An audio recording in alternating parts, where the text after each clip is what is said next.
Ya, bismillahirrahmanirrahim. Allah Subhanahu wa taala berfirman dalam Al-Qur'an pada surah Al-Baqarah ayat 183. Di situ menjelaskan tentang puasa. Sebagaimana firman-Nya, A'udzubillahi minasyaitonirrajim. Bismillahirrahmanirrahim. Ya ayyuhalladzina amanu kutiba alaikumusyamu kama kutiba alal ladzina min qablikum la'allakum tattaqun. Hai orang-orang yang beriman, diwajibkan atas kamu berpuasa sebagaimana diwajibkan orang-orang sebelum kamu. Di dalam ayat ini diawali dengan huruf an-nida. Artinya adalah suatu huruf yang menandakan bahwa ada yang dipanggil. Lalu kita bertanya, siapakah yang dipanggil oleh Allah Subhanahu wa taala ini untuk melaksanakan puasa? Ternyata yang dipanggil oleh Allah Subhanahu wa taala untuk menjalankan ibadah puasa itu adalah orang-orang yang beriman kepada Allah Subhanahu wa taala. Siapakah yang dimaksud dengan orang yang beriman itu?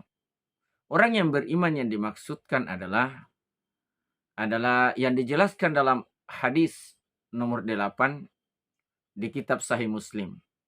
Ketika malaikat Jibril bertanya kepada Rasulullah Muhammad sallallahu alaihi wasallam, dia mengatakan, "Ya Muhammad, akhbirni anil iman." Hai Muhammad, jelaskan kepadaku apa itu iman. Baru Rasulullah juga menjelaskan al-iman an tu'mina billahi wa malaikatihi wa kutubihi wa rusulihi wal yaumil akhiri biqadri khairi wa syarrihi. Bahwa iman itu adalah ketika engkau percaya bahwa Tuhan itu ada. Tuhan adalah tempat kita untuk meminta. Tuhan adalah yang kita sembah. Tuhan yang kita yakini bahwa tidak ada Tuhan selain daripada Allah Subhanahu wa taala. La ilaha illa ana fa'buduni aqimis salata li dzikri. Tidak ada Tuhan selain daripada aku, kata Allah. Fa'buduni, maka sembahlah aku. Aqimis salata li dzikri. Dirikanlah salat adalah untuk mengingat kepadaku. Inilah yang dipanggil oleh Allah Subhanahu wa taala. Kemudian kedua, kamu percaya bahwa ada malaikat. Malaikat yang diciptakan oleh Allah Subhanahu wa taala dari cahaya, yang patuh dan taat, yang tidak pernah melanggar atas satu perintah yang telah diberikan kepadanya. Ada malaikat yang bertugas untuk menyampaikan wahyu. Ada malaikat yang membagikan rezeki. Ada malaikat yang mencatat amal kebajikan dan amal keburukan kita. Dan banyak lagi malaikat lainnya. Dan ketika kita percaya kepada Alkitab yang diturunkan oleh Allah Subhanahu wa taala, diturunkan kepada Rasulnya, Al-Quran diturunkan kepada Nabi kita Muhammad sallallahu alaihi wasallam, Injil diturunkan kepada Nabi Isa, Taurat diturunkan kepada Nabi Musa, dan Zabur itu diturunkan kepada Nabi Daud. Dan ini kita harus yakini bahwa semua kitab ini adalah diturunkan oleh Allah Subhanahu wa taala. Kita juga kepercayaan kepada rasul-rasulnya. Kita percaya bahwa Allah mengutus rasulnya yang bernama dengan Nabi kita Muhammad sallallahu alaihi wasallam. Allah mengutus rasulnya yang bernama dengan Nabi Isa alaihi salatu wassalam. Allah mengutus rasulnya yang bernama dengan Nabi Musa alaihi salatu wassalam dan yang lainnya.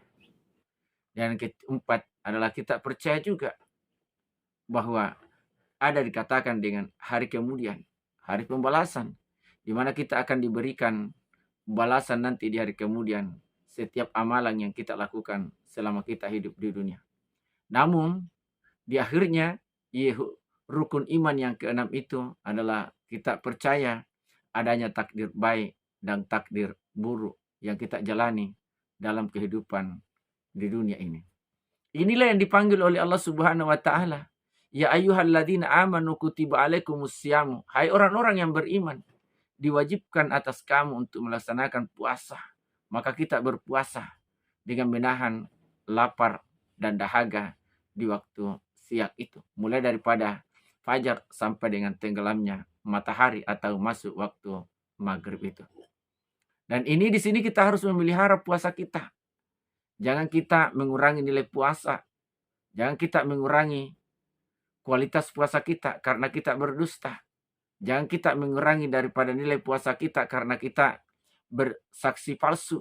Jangan kita kurangi nilai puasa kita karena kita memandang lain jenis dengan disertai dengan hawa nafsu.